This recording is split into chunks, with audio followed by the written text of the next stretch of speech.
누가 내 머리에 똥 쌌어?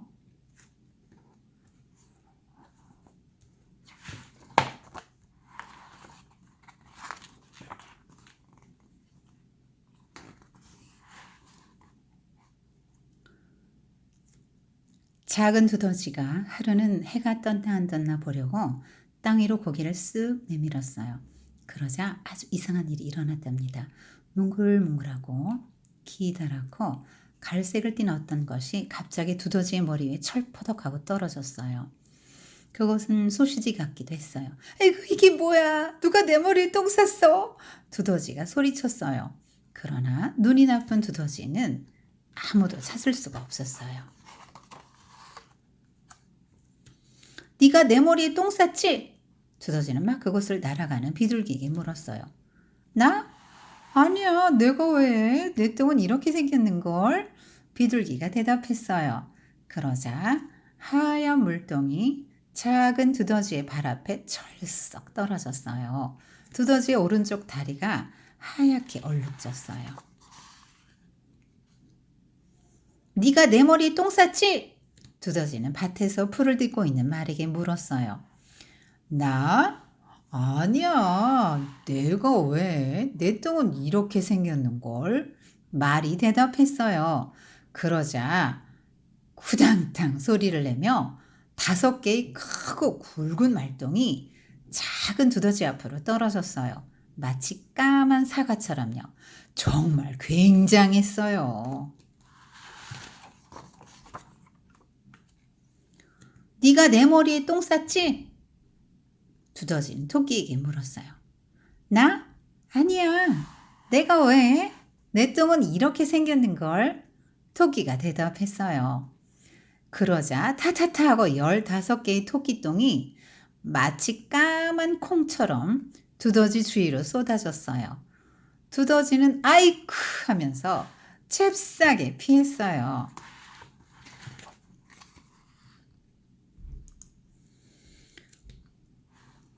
네가 내 머리에 똥 쌌지? 두더지는 방금 꿈을 꾸고 난 듯한 염소에게 물었어요.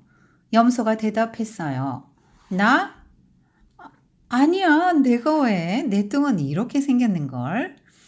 그러자 오도당동당 하고 까만 초콜릿 같은 똥이 공중제비를 하며 잔디 위로 떨어졌어요.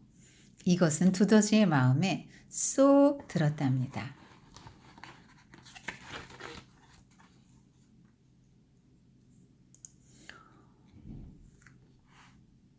네가 내 머리에 똥 쌌지? 두더지는 방금 되새김질을 끝낸 소에게 물었어요. 나? 아니야. 내가 왜? 내 똥은 이렇게 생겼는걸? 소가 대답했어요. 그러자 쫘르륵 하며 누렇고 커다란 쇠똥무더기가 두더지 바로 옆 잔디로 쏟아졌어요. 두더지는 자기 머리에 똥을 싼 녀석이 커다란 소가 아니라는 걸 알고 무척 기뻐했어요.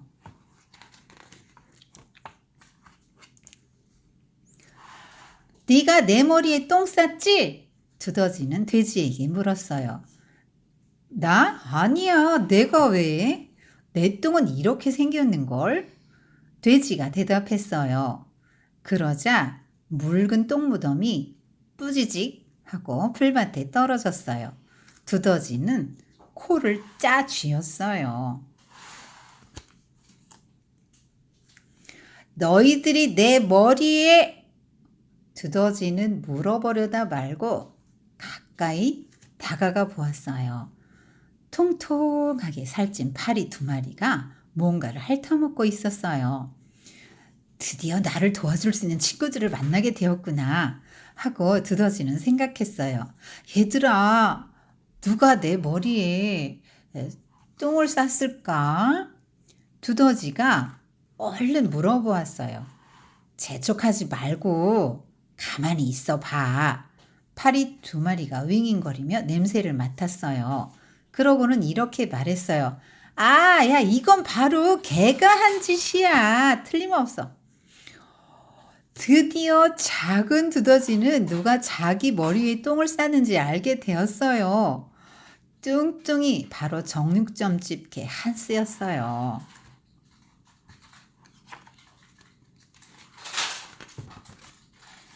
두더지는 뚱뚱이 한스의 집 위로 재빨리 기어 올라갔어요. 잠시 후 작고 까만 곶감씨 같은 것이 뚱뚱이 헨리의 널따란 이마 위로 슝 하고 떨어졌어요. 작은 두더지는 그제야 기분 좋게 웃으며 땅속으로 사라졌대요. 이 베르너 홀츠 바르트가 아들이 유난히 똥을 좋아하는 모습을 보고 똥에 관한 책을 사러 갔더니 아유 그런 책은 없다.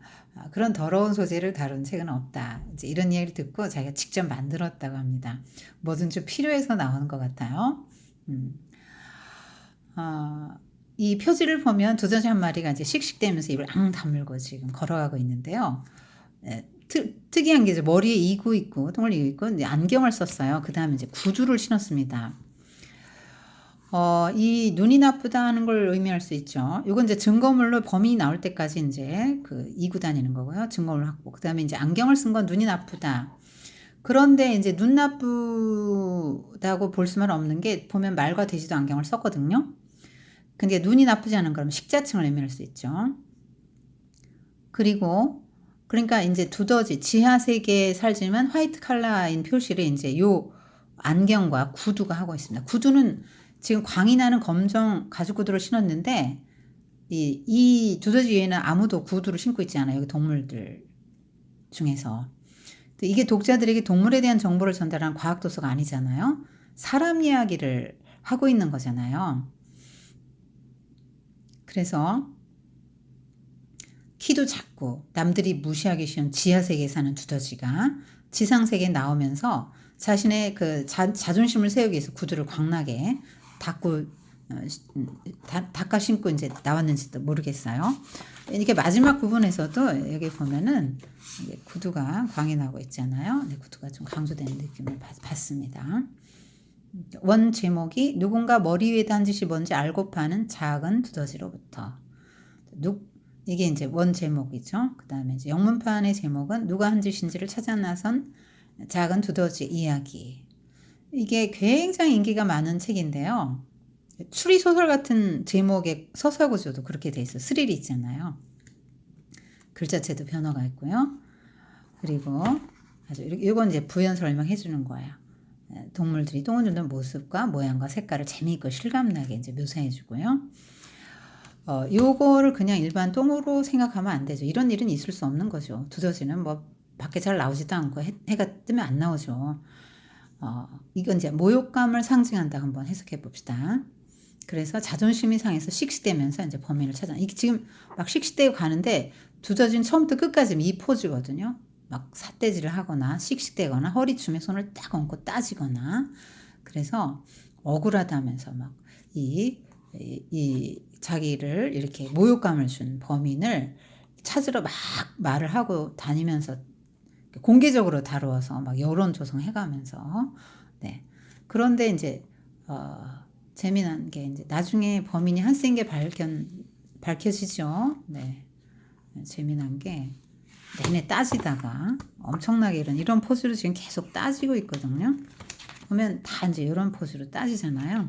처음부터 끝까지 거의 다 이제 이렇게 막 따지는데 정작 따져야 될 한스한테 가서는 어떡하죠? 너무 재미있습니다. 사실은 걔가 뭐 소보다 작은데 이렇게 눈치를 봐요. 좀 사나울 것 같아서 그랬는지 눈치 보고는요. 예, 따지지 못하죠. 왜 이렇게 인기인가? 이게 소재가 똥이기 때문에 그리고 애들이 좋아하는 동물들이 막 쭉 나오잖아요. 그리고 다 다른 모양의 똥을 싸고 동일한 문구가 반복돼서 리듬감도 주고 의성어휘태어도 재밌게 쓰이고 있고요. 그래서 굉장히 흥미있는 것 같아요.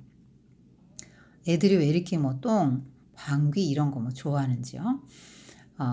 그게 대부분이 이제 똥이 더러운 거고 이제 좀 사회적 금기에 속하잖아요. 그래서 금기를 깨는 통쾌함을 느끼고 더 호기심이 생기는지도 모르겠어요. 그리고 배설은 이렇게 남에게 드러내 보이기 어려운 부끄러운 일인데 동시에 이제 배설이 주는 쾌락이 있잖아요.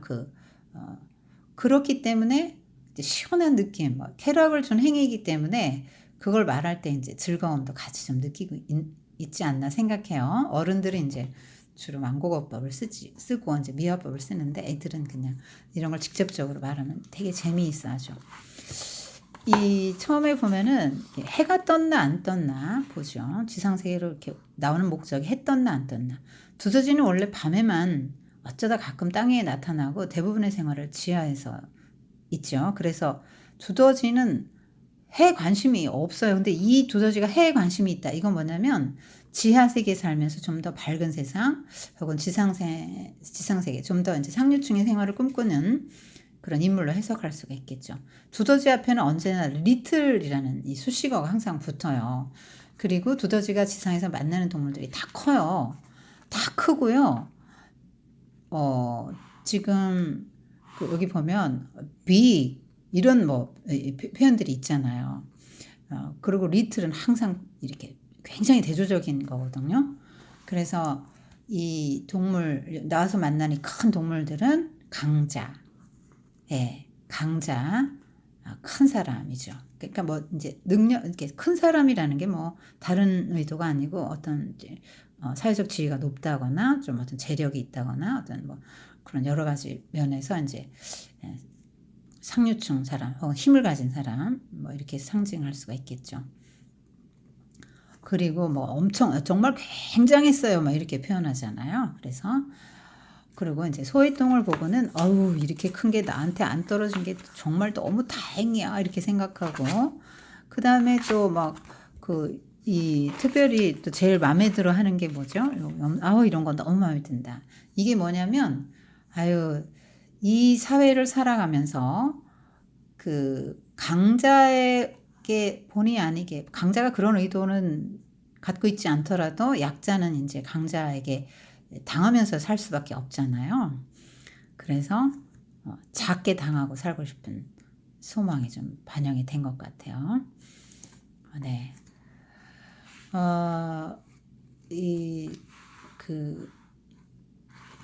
그러니까 더러운 거, 냄새 나는 거, 부산물, 배설물, 쓸모없는 거, 혐오스러운 거, 수치와 모욕의 의미를 담고 있다고 볼 때, 그리고 또 이제 그러니까 많이 당할 수 있는 거죠. 약자 입장에서 지하 세계에 있는 그런 입장에서 많이 위의 층에 당할 수 있는 것입니다.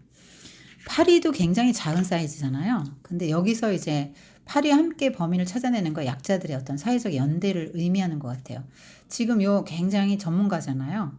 똥에 관한 전문가들이 사회적 약자의 고통의 문제, 이 고통, 왜 우리는 이렇게 고통을 당해야 하는가 해서 연대해서 지금 연구를 하고 있습니다. 고통의 문제를 어떻게 해결할 건가 지금 열심히 분석하고 지금 여기서 이제 좀 팔짱 끼고 기다리는 장면이죠. 계속 씩씩대고 이렇게 막 항해하고 다녔다가 이렇게 항해하고 다 다니다가 여기서는 좀 기다립니다. 혐의가 있는 동물들 다 찾으러 다녔는데도 이제 못 찾고 진짜 나중에 이제 파리들의 도움을 얻어서 찾았는데 못 따지는 장면.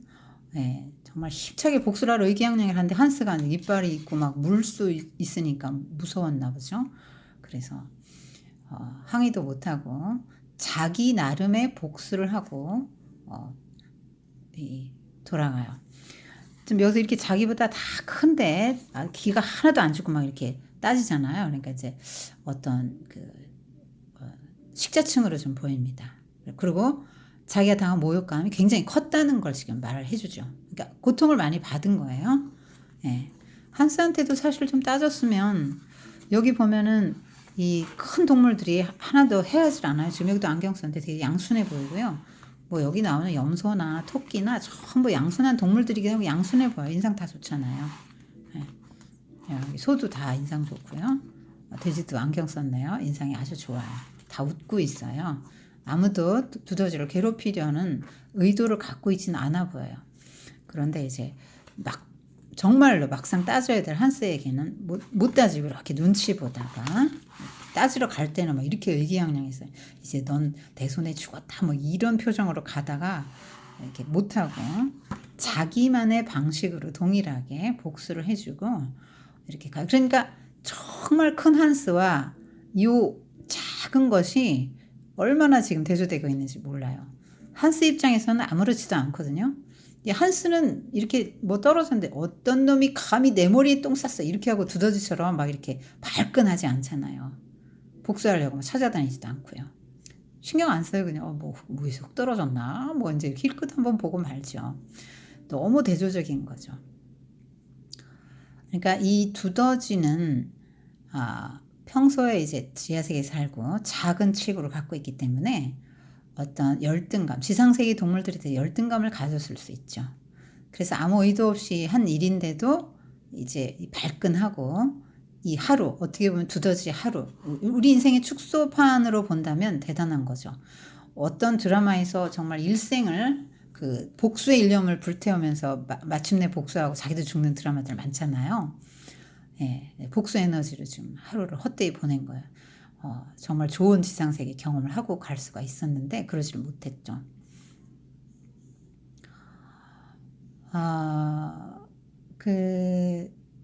이거는 이제 우리가 황당하고 기가 막히고 억울한 일을 당했을 때, 누군가 내게 모욕감을 줄 때 어떤 반응을 보일까? 복수 에너지로 살 거냐? 용서의 에너지로 살 거냐를 생각하게 해주고요. 또 혹시 우리가 강자 입장에 있다고 할지라도 우리가 알지 못하는 사이에 다른 연약한 사람들에게 피해를 줄 수도 있다는 걸 지금 말하고 있는 것 같아요. 그래서 정말 이 복수가 정당하냐 혹은 정말 받은 만큼 당한 만큼 너도 당해봐라 이렇게 했지만 결코 약자의 복수는 그 강자에게 아무런 영향을 미치지 못한다는 어떻게 보면 좀 씁쓸한 그런 내용을 좀 다루고 있는 것 같아요. 우리가 이제 살다 보면 이렇게 억울한 일을 많이 당할 수 있는데요. 글쎄요, 이제 성경은 이때 뭐라고 합니까? 예수님도 뭐라고 하셨죠? 하나님께 맡기라고 했죠. 왜 맡겨야 될까요? 우리가 감정이 이렇게 딱 올라온 상태에서는 이 두더지처럼 상황을 제대로 파악을 못해요. 불완전한 존재잖아요. 지금 두더지가 상황 전체를 보고 제대로 파악하냐 그렇진 않거든요. 인간은 이렇게 불완전한 존재라고 말하고 있는 거예요. 원인도 모르고 대책도 뭐 대책답지는 못하죠. 전체를 볼 수도 없고 상황과 원인을 제대로 파악하기도 어려워요. 하나님은 우리가 이런 복수를 위해서 우리 삶의 귀한 에너지를 낭비하지 않기를 원하시죠. 그리고 하나님이 대신 다 갚아주신다고 했거든요. 누군가 부당한 대우를 해서 내 자존심을 짓밟아 뭉개버릴 때, 견디기 어려운 모욕과 수치심을 안겨줄 때, 그래서 마음에 깊이 상처받고 속에서 막 억울함과 분노가 치솟을 때 두더지처럼 똑같이 안갚음을 해주고 싶죠. 찾다 못해서 막 이렇게 막 연대하죠. 약자들의 사회적 연대예요. 그런데 내가 왜 이런 부당한 대우를 받고 살아야 해? 지금 이렇게 화가 나 있잖아요. 지금 인권의식이 발달해서 사람들이 더 많이 억울해하고 더 이 두더지처럼 따박따박 따지고 내 권리 찾고 복수를 그대로 하고 싶어 하죠. 이런 세상에서 이 그림책이 시사하는 바가 많네요. 물어봅시다, 스스로에게. 하나님 앞에서 그를 향한 내 분노가 정당한가? 나는 하나님 앞에서 과연 복수할 자격과 권리를 갖춘 사람인가? 혹은 또 나도 모르게 내가 다른 사람을 아프게 하진 않았는가? 생각해 볼 만한 좋은 책인 것 같습니다.